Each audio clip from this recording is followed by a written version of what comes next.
Andrew, we're here. Can you hear us? Yep, can you hear me? Yes, we can. Sorry Recording about in progress. sorry about being remote tonight. Our extensive votes will just have to take a lot longer with those roll calls. So, Yep. not a problem.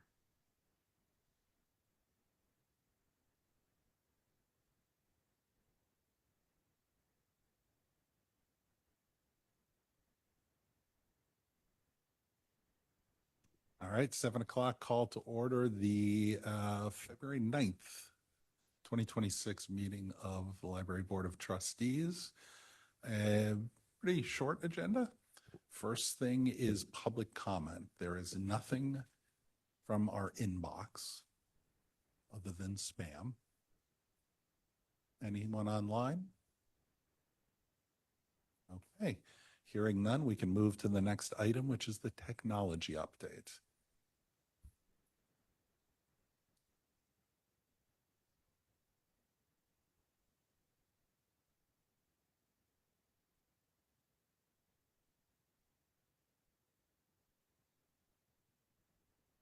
Okay, so this is the 2026 technology plan update.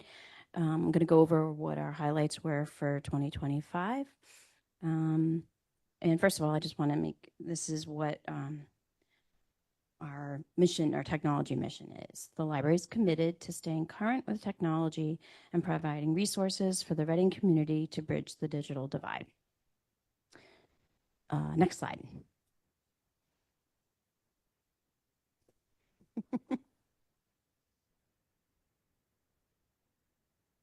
Okay, so here are two of our biggest highlights from 2025. On the left, you see our new website, and on the right, you see the Aspen Overlay Library Catalog. The library launched the new website using Communico, which is something we also use for our app and for our meeting room bookings and our calendar, as well as, I think that's it, yeah. And so the new platform offers enhanced features and a more user-friendly interface, which we believe will benefit our users. And Communico is our new host, and it has been a fairly seamless transition. The public seems to like it. We haven't heard anything about it. And yeah, that's the new website. And then we have the overlay. So we have what Aspen is it's an added overlay on our library catalog. Library staff still see Evergreen on the background, but the public is seeing this more seamless search experience, includes access to all the streaming resources that we have. So if you're searching for a title, you will, and if it has something in Libby, if it has something in Hoopla, it'll show up here and then it'll link to it. And staff searching and other functions in Evergreen are not affected. It's just strictly public facing. And this benefits the patrons and includes a better, more flexible search. So that's what you're seeing there. And then we have other things, but those were, I just wanted to highlight those. So staff have launched a technology tutorial program that includes individual training and classes covering topics from basics to navigating AI tools and other emerging technologies. These are both staff facilitated, and we are partnering with local organizations, and we plan to expand that outreach to serve underserved populations. We've talked about having staff go into the people who are housebound and helping them access technology and learn it. We are also going to be, even though I just said, look at our new website, we just found out that we will be updating the website again to a new version. Sometime within the next year. I'm looking at Amy for that. I'm not really sure when that's going to happen. And we believe that the rebuild will be straightforward. We don't have as many pages on our website now. Previously, we had a lot of information on there that people weren't accessing, and this is much more structured. And the website and all of our public-facing digital content and services must comply with the ADA Title II Digital Accessibility Rule. This establishes clear compliance requirements and requires that all digital content and services conform to WCAG 2.1 Level AA by April 26, 2027, and we're working with the town on this. So it's basically so that everything is going to be accessible with anything that you are that you use. And I can explain more if you want me to. We're also looking at our automated materials handler, our return, and that has been in use now for 10 years and we are seeing increasing maintenance on it. I have reached out to Basescan, who services it, and Linkso, who is actually Linkso services it, and Basescan is the person we bought it from, and we are going to be working with them to see how we can move forward with it. Are we going to be replacing just parts? And we'll see what happens with that when we have a conversation. We are also gradually replacing our older RFID pads. These are the self-checkout pads that you see at self-checkout and at the service desks. Again, those are getting older as well. We are also considering adding a second scanner to our ground floor print release station to reduce any kind of backlog that we have at the main print release station on the first floor. For both the automated and materials handler and for the RFID pads, I'm going to be going to the Public Library Association conference in April, and I plan to talk to different vendors about what the options are. We are also upgrading the public computers to Windows 11 as Windows 10 is no longer supported. But Town IT has extended the Windows 10 certificate, so we'll have additional time, or IT will have additional time to complete the project. Does anyone have any questions? We have a lot of public computers. I think it's more than that. Yeah, I don't have that open. Hold on. I am going to answer that question. If you do have questions, you can send them to Michelle. If you have specific questions about the holdings of what we have, specific data, specific statistics, then Michelle will be able to answer this. But this is just a rough overview of the big things we see coming down. We have 25. We have 25 public PCs. Thank you. Any questions?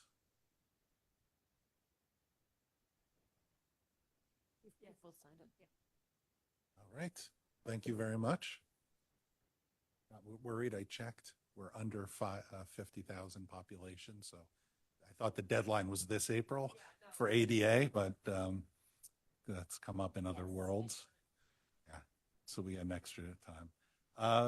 Next item is the patron self-service report. Yeah, that's me. First, I want to say thanks to Michelle for putting that together. The managing and trying to plan for technology has gotten a lot more complex in the last couple of years as things have changed so rapidly. And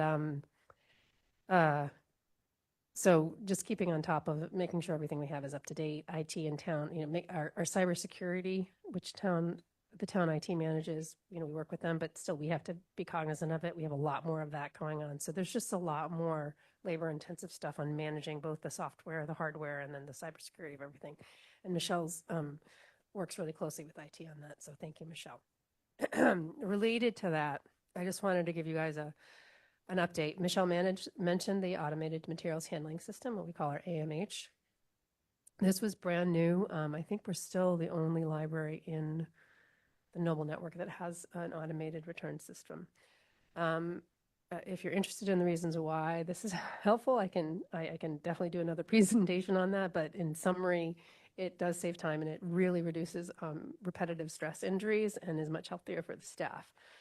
And but it is not a small investment. It was about $250,000 investment back in 2010. So when Michelle talks about, I'm sorry, 2016. Thank you very much. 10 years ago. So when Michelle talks about okay, we're at 10-year lifetime, what's our next step? There will definitely be some discussions. Can we just replace this, pieces by pieces? Is it CPUs? Is it just, a whole thing of conveyor belts or something like that? if it ever got to the point where we needed to go out to bid to replace this, that would be a much larger discussion. We would probably be looking to something like the foundation for a capital expense. We don't want to do that. But one of the key things is during that, when we got the AMH, we RFID'd our entire collection. There are now several other libraries in Noble that do have RFID. So whatever we do, it's important that we continue to have systems that can track and turn on and off our RFID system, which is partly about security, but a lot more about inventory control. So it's a very important system to have. It helps us keep track of a lot of things.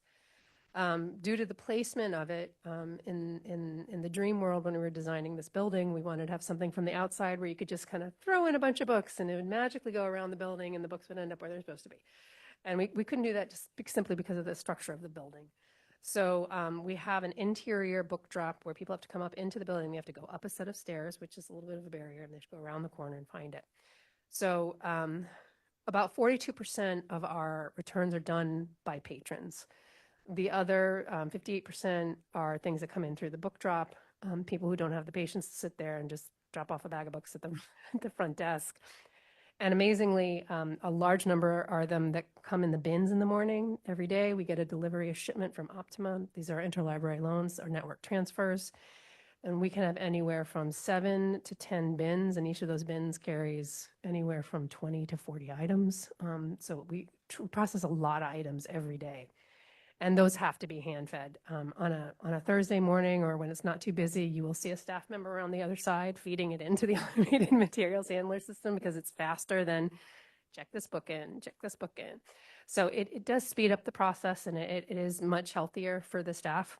We wish it could be closer to 75%, but just due to the placement of the machine, it's not quite as much as we'd like to. But as you can see, it generally stays pretty steady. It's generally around 40%, 42% sometimes. I think at one point it peaked up at 45%. But people do like it, and I will say when it's working and it works beautifully, it makes sorting the number of, what do we say, about 250,000 items coming in and out of this building and getting them back on the shelf. It does a rough sort, and at least it allows us to get quicker returns. While our physical circulation goes down ever so slowly, there's still a lot. So we appreciate having this, having that device.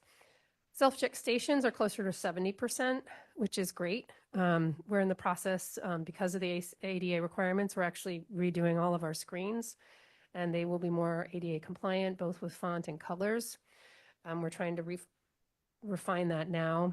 The tricky part is, we have to look at the screen and we can't see it live, basically, because if we see it live, then that's what the public sees. So we're working with the vendor to make those screens a lot easier. We have one self-check on the ground floor, 2 on the main floor, and 2 on the second floor. As Michelle mentioned, we also have to keep those RFID pads in tip-top shape. They do get a lot of use. And we continue to have a number of people, though, that really just like to go up to a desk, and that could be the ground floor desk or the children's desk, and they just want someone to check it out for them. And we don't mind doing that. Reading is one of the few places that when you call, unless we're closed, you get a human being. And so we are a little old school in that we don't mind talking to people, and we like giving people that personal touch customer service. It does take a little more time, but we appreciate doing that. But we also want to encourage self-service as much as possible. For those of us who don't like talking to somebody at the checkout, and go to Market Basket at 7 a.m. or Stop and Shop at 7 a.m. so we don't have to talk to anybody. Locker usage, we're very excited. It's going up, finally. It's been working. We've had some really good responses. Lately, we've been hearing more and more people. I think it's kind of trying to get a groundswell here. We're hearing more people saying things like, I can't get in there by, because we'll say, oh, you wanted this book. Yeah, I have it right here in the bestsellers. You want to come pick it up today? And they're like, yeah, but I can't get there until, after whatever time, after 5 on Friday. And we're like, oh, did you know you could use our pickup lockers? And I'm like, really? I had no idea. So we're trying to get the word out about that. And the people, once people start using it, they seem to really, you find there are some hardcore users that are just like, again, they don't want to come to the library. They just want their book. They want to get it. They want to leave. And then they want to drop it in the outside book drop when they're done. It's just fine by us. So we're very excited to see that going up, more and more items coming through that way. And the other self-service I just wanted to remind people that we have is you do not have to come into the library to get a library card. You can register for an e-card. Part of the significance of this, number one, it's a service that we get through Noble. And Noble, I believe it's actually funded through the state of Massachusetts. It's a sort of like an e-card kind of statewide thing. But it gives us a service that allows us to offer this service in multiple languages. So we have it in Spanish and Portuguese, Mandarin, Haitian, Vietnamese, Russian, and Arabic, which when we did a poll of Noble, those are the most common languages in our collections and in our patron base. So it's a small use, but basically you could have just an e-card and never get the beautiful little red card that you get when you sign up for a card. You could sign up for an e-card, and if you have the verification, proper verification, you can just use an e-card for the rest of your life and just use our digital services. But it is considered a provisional card for a couple of weeks, and then you do have to provide some proof of identity. The service does check it against mailing lists, and they have a very wonderful computer program that checks it and verifies addresses. It's called Kipu eCard Service, and uses a database using the U.S. Post Office. So, but it is a handy thing, and it's something that we just feel each of these things, these self-service things, they're meant to reduce a barrier to using our service. So if there's a line, or if you're not comfortable speaking to someone, or if you don't speak the language, if you don't speak English, these are all sorts of different ways that you can use a service. So when we talk about tracking these services, it's not just for efficiency numbers and data statistics on how many people are reading books. It's more than that. It's, to us, it's a way that we can be improving access to all of the things that we have in the library for as many people as we can. So that's the self-service report. And if there's any questions, it's not something we normally report on, but after 10 years, we figured, well, you paid all this money for this equipment. You might want to know how it's working. So. Thank you. Any questions, comments, follow-up? Hearing none. All right. See if we get those percentages up.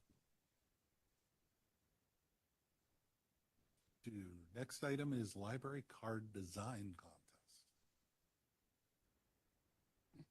So we would like to do a library card design contest. And the reason why I'm bringing this to your attention is because we would like you to be the judges. So this would be something that we would do in the spring. The people who would be participating would be Reading residents from kindergarten to 7, and we would group people. We would do age groups for this, and we would only do internal judging, and it would be the trustees. Staff would decide on the top 10 submissions, and then we would bring them to you to vote for the final winner. The prize would be I don't know if you've seen it, but we have a really large prototype of the card upstairs in the children's room. And so if you get your card, you get to hold that. So that would be what their prize would be. Yes. And so Be active, and they'd have to carry in every time. Yeah. Yes. So we would have, they would have a release form for giving rights to the library to use the card. We would not allow any AI art. We would post the finalist on social media to showcase everyone's work. And then we would probably do something where we would do an art gallery style to show off the art as well. The theme is going to be reading is revolutionary. And I think that's going to be the summer reading theme too. But it's also basically what is your thought on reading being revolutionary? How do books inspire you? How do libraries inspire you? Things like that. And there'd be one entry per person, and you would include a short bio to post alongside your artwork. So I wanted to bring it to your attention to see if that would be something that you would be interested in doing. And then we would hold the contest in the spring and then finish it up in, I think, July. I'm not sure if that's right. Oh, yes, that would be July. And then we would have it available for September, which is library card sign up month.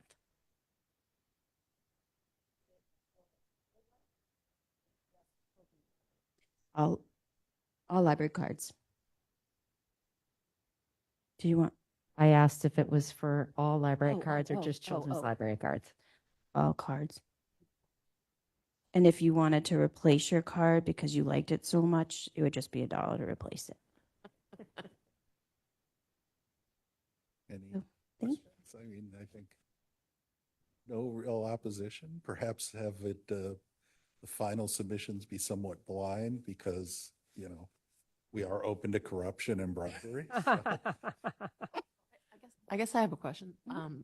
Wouldn't this need to be fairly simple, like a logo like this? You know what I mean? Yes, that's a good question. It'd be this big vast art project like this. So I should have sent you the Yeah. picture of it. It's basically, I don't know if you've seen it. We did something like this before where we have a picture of The building. of the library, and so on one side. So we would give them a template to do. Basically, you have the 2x3 with canvas to fill out. And Yeah. if you just wanted to do a pen and ink over the whole thing, I mean, Mhm. obviously, we'd probably want to have reading or reading in there somewhere. But on the back could just be the logo so that, you know, in the event the library card is lost, people know where it belongs. But it's a way to customize. I think if it's something they do regularly, you could maybe perhaps have like a stamp collector. You could collect different library cards. But then you're going to have people like me that are like, no, I know my library card number and I've had the same library card number for 20 something years and I don't want a new library card. So that was my question. If you were to say, oh, I really like this library card and I want one, you have to give your number. Yes. Mm. It's a very tough decision. So, but it's a lovely idea, and I think it's a way to engage and you know, get people. I think you know, RMLD does an art contest every year, and they get a lot of people get excited about it, and they get excited about, particularly with RMLD. You know, the theme is usually like, you know, how to save energy or how to better the climate or something like that. So I think having people think about, you know, what does the library mean to you? What is reading? You know, this year we're going with the revolutionary theme because of the whatever number birthday, 250? 250. 250. I get confused because Reading is 375. So, but those historic times, and you know, another year might be like imagination, or it might be, you know, space, or it might be, you know, like so. I think helping people think about what freedom means to them, or what, you know, community means to them. So I think it's just nice to have a theme. We don't have to do it every year. It's first year for everything. We love pilot projects. You know, only one of so many pilot projects ever continue on. So thank you for being willing to participate in that. Great, thank you. All right, next up for discussion is the building plaque and land acknowledgement. And I see that You have some papers in Those front of of you us- which were not in the packet. They will be concluded in your minutes. Andrew, you don't have this. Andrew, you don't have this. I will make sure you get a copy of this. Yes. So is Right. this, I see two documents. One is the actual land acknowledgement Correct. that Bolt endorsed or published in October of 21. And the next document are these two proposed. They're slightly shorter, like more like public things. So the background to this is for the last 10 years, I've had this 10-pound, I'm not kidding you, 10-pound plaque, bronze plaque that says this property has been placed in the National Register of Historic Places by the United States Department of the Interior. And it is approximately 12 by just 8, maybe 11 by 8, something like that. About the size of a piece of paper, a little smaller. It should be mounted. It should be because the original Highland School is on the National Register of Historic Places. It was mounted inside the building. It was inside the original vestibule that was built by Mike Debergard. Where when you came into the old building, you came up this really long ramp or up these steep steps, and then there was this little tiny little lobby, and then that's where the plaque was. So we have this. We want to put it up somewhere on the original building. Probably put it up inside, because otherwise, if it's outside, you have to take it down every year and clean it. It does get messy. But at the same time, we wanted to put a plaque of the same size, but with a totally different media that took our land acknowledgement and at least gave a starting point for people to be curious. So, yes, this place is on the historic register. Doesn't say why, doesn't say when it was put on there, who put it on there. Just says, hey, somewhere there's this register. Go look up why this building is important. So to keep it sort of parallel, I didn't necessarily want to, I worked with Desiree on this. We didn't necessarily want to put in the exact full, well-researched, detail-oriented land acknowledgement. We wanted to say like, hey, and so there's two, one is 2 sentences and the other is 3 sentences. And you'll get it when I read them, but the shortest one just says the Reading Public Library acknowledges that it stands on the ancestral lands of the Pawtucket Band of the Massachusetts tribe, descendants of the region's original inhabitants. We honor the land and generations who have cared for it, and we encourage everyone to learn more about the indigenous peoples who first called this area home. And the second one is very similar. Actually, the second one does include the word seized. The Reading Public Library is located on the seized ancestral lands. We can definitely, edit this as you want. And just that this one talks a little bit more, it's a little more instructive, and it says the Massachusetts tribe are the descendants of the original people that the English first encountered in what is now the Commonwealth of Massachusetts, and we encourage everyone to learn more about the indigenous people that originated on the land. So those were just 2 examples. Obviously, you could take this and you could turn this into 16 paragraphs, 1 paragraph, 1 sentence, something. But I think what we wanted to get across is just that we acknowledge that we weren't the first ones here, and that other people lived here before English folks came and settled the lands, and that we acknowledge and honor it, and that we actually really want people to learn more about it. And that kind of goes, I think, the reason I presented the first one first is because it's the shortest, and it doesn't give, again, a whole lot of detail. And hopefully it says to you, it's a historic place, go look it up. This was somebody else's land, go look it up. Go learn more. And it's up to the trustees. We do not have to put this up. There would be a minimal cost to have, and I would work with Desiree and a designer to have, we would want it to look very different. We would want it to be very specific and separate from this National Historic Register of Places. And we could put it, I was looking around the library. One thought was, when you go into the big reading room, if you go into the reading room and turn around, you can see the original exterior of the building. There's the yellow brick there. So first of all, this thing does have to be mounted on brick or on its own, like metal plinth, because it's so heavy. It won't go into wallboard, or it would require some really serious anchors. But it would be a way to put it on the old building, but then section into the new building, but also just sort of talk about the history and just give, I'm sure we could put this up. I'm spending 15 minutes talking to you about it, and like 2 people are ever going to look at it.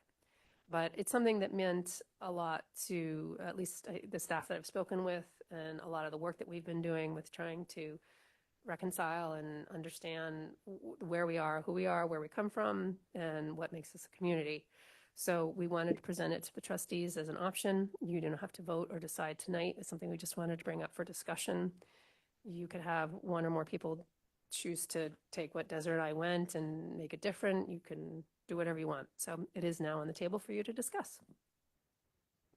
Great, thank you. Any initial questions or comments?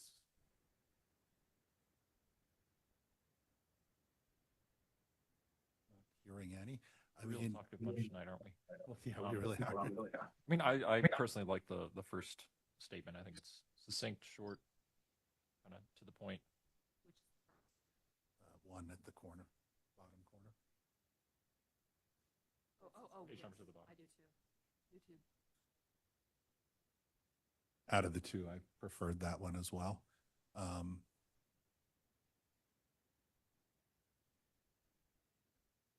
I agree. I like one. What I do like about the second one, though, is how we encourage everyone to learn more about the Indigenous people is its own sort of little paragraph. I just feel like it's a little more of a call to action, like inviting in that we invite you to learn more. So I like the wording of one, but maybe suggest that we make that its own sentence. Okay. Right. So wherever this eventually goes, there could be a table placement of a few resources. Right. Yeah. We could also put it by the, oh, I don't think it would, I don't know if it would mount on the thing. Yeah. Anyway, Michelle and I could talk about placement before. They don't have to go together. I thought it would be nice to have them together, and we can play around with that. And we can also play around with placement. I did feel that they should probably be the same exact size, just as we're acknowledging history. And when we first started doing the acknowledgement, I think one of the things we would talk about is like, oh, thanks, welcome to when we first opened the building. Actually, no, it wasn't when we first had the acknowledgement. We talked about like, oh yeah, you're in this great building. Isn't this a great building? Did you know it used to be a school? And well, first you're in this great building. It was a library, and then it was an old library, and then it was an old school, and then before it was an elementary school, it was a high school. And we would kind of go back to the history and say, before it was even a school, there were other people that used this space. So it does segue nicely, and I think it can be presented in a positive way. So if the board is generally in favor of including a statement like this and is willing to just approve a final statement based on the feedback we have here, I think that's all we're looking for is an okay. It's okay to put this stuff up. Okay, sounds good. So that would be like a future item. So yeah, I think I would maybe bring it back to the March meeting with a final, maybe with a design, like a materials design, because I might be able to talk to somebody between now and then present you with maybe a visual to vote on. sounds good. And totally minor, but to the extent the land acknowledgement that exists was printed out, looks like the under hyperlink for the originate on this land is a little extends before at the end. Oh, got it. I got it. Yep, the lining up of it. Minor typo. Yeah, I think it's a PDF, and we can fix that pretty easy. Got it. Yep. Excellent. Okay, so we can move on to item 7, or from our last discussion, tying 7 and 8 together, the financial and director's reports.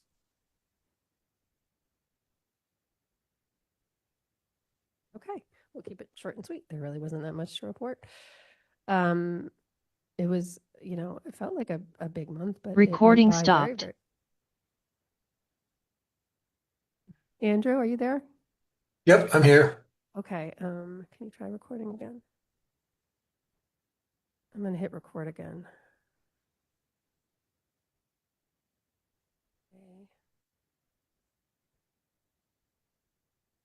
Okay, record. Recording in progress. Okay, so we'll have a split thing. Megan's internet went down. That's why we have 7 computers in the room. So we just had about a 30-second gap where the recording stopped and there were no discussions. So continue on the. Yeah, and I believe RCTV is on there, and hopefully they're getting the whole thing. So it felt like it felt in some ways like a very long month, but it was also a very short month. I'm not quite sure how it got to be February. There's really nothing outstanding to update on the FY26. Honestly, we're very focused on FY27 and getting the next year's budget entered into FinCom in March, and then off to town meeting in April. We had $46 in cash donations for general use, which is about typical. And does anyone have any questions about FY26 or FY27, the future budget? Okay. Get back down there. Place. Statistics, the snapshot. We had a lot of circulations. Again, locker use is up really well. Overdrive continues to kind of knock it out of the park. We're getting a lot of interesting questions these days. We do see an uptick in our technology questions, and I'm not sure if this is because we're offering more of the technology assistance and people are looking to us, or, but we are getting a lot more people asking for things about either using their devices or questions and guidance about using technology in general. And the visitors we had a pretty busy January month considering all the weather that we had to go through. I just want to touch base and just say that Albert has been really busy. He'll probably come up. I think I have him on tap for maybe April or May to do an update. But we had a great MLK Day, and again there was snow this year, but we had a really good turnout. And it was a really great cross-departmental and across community event. And a good speaker, lots of music, and he is working on relaunching the PAIR group with some new goals for them. They're still going to be in the Partners and Allies for Inclusive Reading. Will still be working on things like Juneteenth and the MLK Day, but they're also looking into doing additional programs. If you're available on the 26th, the second annual Black History Month will be in this room, and Black History Month Trivia Night will be happening, and he's had a lot of fun working with volunteers on getting that program going as well. He's also been extremely busy as the ADA coordinator for the town. It's a role he's taken over and has taken over on with two hands. We do not currently have a grievance policy in place, and so he's working on that. And he has to work with the select board on a lot of this and with the town manager. And they will be working also on the newly adopted ADA commission for the town, which is a really big step, and I think a positive step for many of the folks in our community will find it very helpful. We had a smattering of some really interesting things going on. It's been really exciting to see where our local history use has been going. Jocelyn had worked with the Honors Women's Rights class, and they all came to the history room and they did some research, and she got to see their presentations, and those presentations will be going live later in the spring in some form. And they used primary and secondary resources from the Reading Public Library. She also has a library information science class from Simmons that comes in the spring, and they do a archives project, and we're one of the spaces where they come in. So she's done a really great job of helping people get to know and understand what we can do in our history room. So it's a very valuable thing. The one-on-ones that she does are very popular, and sometimes she gets booked pretty much full every month. And occasionally she has some real doozies of interesting. I try to include them in the reports. Sometimes she'll like, yes, we found that. I think last month was something about the people that escaped Boston during a fire. During the Revolution, that they left Boston and they came out to the suburbs because they were unhoused. They were fleeing, and so she was doing research on that. So we get some really interesting history questions. We're expanding the Studio 64 book group is our, I guess, older adults, for lack of a better term, book group. It's actually for adults, most of whom happen to be over 65. But they meet in the studio, and we're hoping to be able to offer that on multilingual copies and just get more people involved. And we'll be targeting our multilingual groups that we work with regularly for that.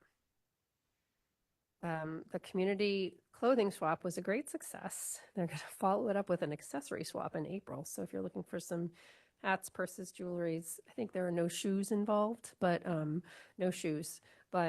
be having an accessory swap. This is part of our ongoing sustainability programming. What can you do without having to buy new things or throw things away? So they're testing out a whole bunch of things. They've done obviously the puzzle swap, they've done game swaps, they've done craft swaps, they've done plant swaps, and we're just sort of trying out all sorts of different ones to see what the community seems to really react to and that we can manage as well. If you haven't been to the second floor to see Shelvis's new enclosure, it is a condo that you just to die for. It's about 6 feet by 5 feet, and with like a 2 or 3 foot height with some plexi on one side and some screens on the other, custom lighting. It's a really nice place for our tourists to hang out. It's solid, and it was built by one of our, Megan White, one of our librarians, and her family. So we thank them very much for that. It's much healthier for Shelvis, and it's much safer for our little friends. There's fewer, tapping on glasses and trying to lift the tanks. And so it takes up a little bit of space, but it's really lovely. And I think that's it. We have FinCom budget review coming up. We have a general meeting, local elections. We have two incumbents who have pulled for papers for that. But it is coming up on April 7th is our election. We'll have a general meeting in April, and then town meeting in late April as well. Do you want to talk about Cheyenne a little bit? So, as you know, Louise Hetherington retired, and we hired Cheyenne Smith, who's most recently was working at Disney and doing it's like a college customer service thing. So they are super excited and really enthusiastic, have already talked about wanting to do things with our 3D printer that we haven't done anything with. Super smart. Loves working with the public, and has just really just fit right in. And you will see Cheyenne taking the minutes. So at our next meeting, Cheyenne will be here for Megan. Megan's tired of hearing me say this, but it does take 6 people to do the things that Megan does, as we have discovered. So, we are excited for Megan and her family, and we're also, so if you see more overtime hours on the payroll, that's probably all it is. It's just, we're just making up for Megan not being here. So, it's all good. It's all good. But yeah, Cheyenne's a really nice addition, and this will probably show up on I don't know what day it is. Yeah, so it'll show up in the February report, but we just have 2 internal.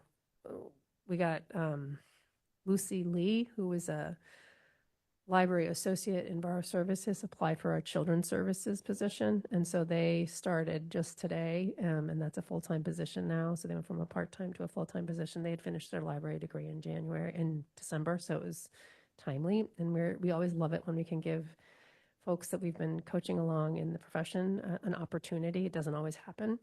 And then we have an offer out for our reference position, which is a 32.5-hour position.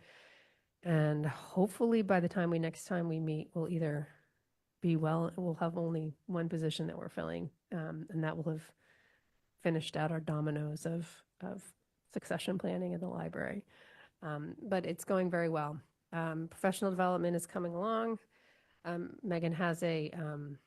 Megan creates a mid-year report for us so that we can get a sense of how many hours we've been doing, who's been doing what, memberships, conferences. It's a good time. So she just submitted that to me. It looks really good. And we're all prepared to send Michelle and Kate and Sarah to Minneapolis to Public Library Association, which only happens every 2 years.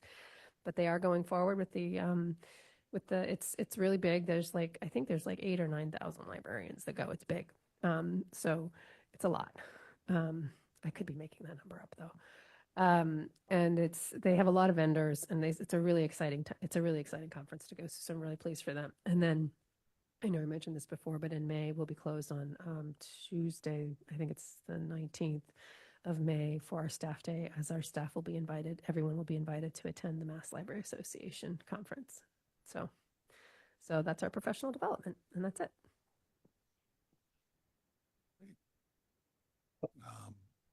Any questions on that? Not hearing any. Michelle, happy anniversary. And moving on to the minutes. We have the January 12th, 26 minutes are in the packet.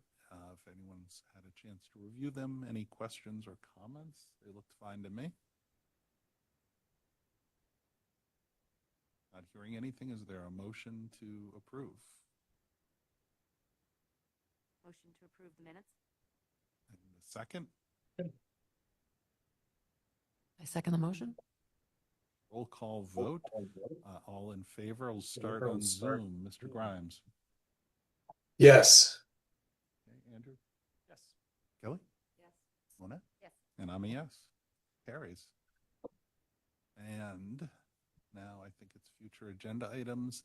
So in March, we'll look at the spring programming update and probably perhaps discuss the land acknowledgement plaque.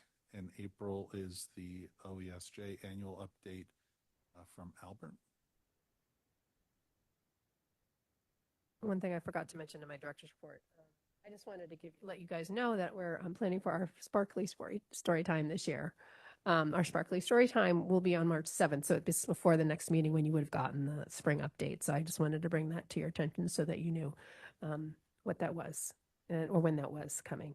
And we will be meeting and doing our planning and safety and security and all of that in next week. So we're very excited to bring that back. We do it usually once a year, and it's always a really fun event. It's to capacity. So you let me know if you have any questions.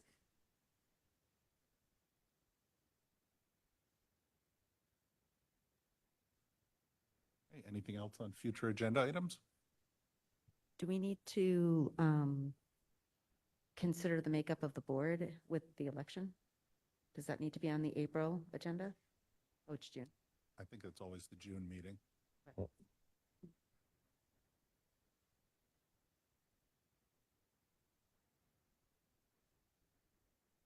Okay, anything else?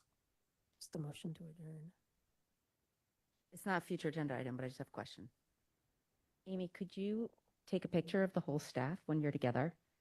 Yes, yes. Years ago, you had labeled everybody. Yeah. in Oh, there. I have that. We have the Facebook, and we'll get that out to you. We have a digital version of that with everybody's face in it, but we will also get a staff picture for you as well with everybody together. But we have an actual, you can either print it out or look electronically that has everybody's picture. It actually has all of your pictures too, just so you know. Okay. Not Andrew, most people pictured. Not everybody said. If you sent in a picture, we have a picture of you. But just so that they know when you come into the library who you are.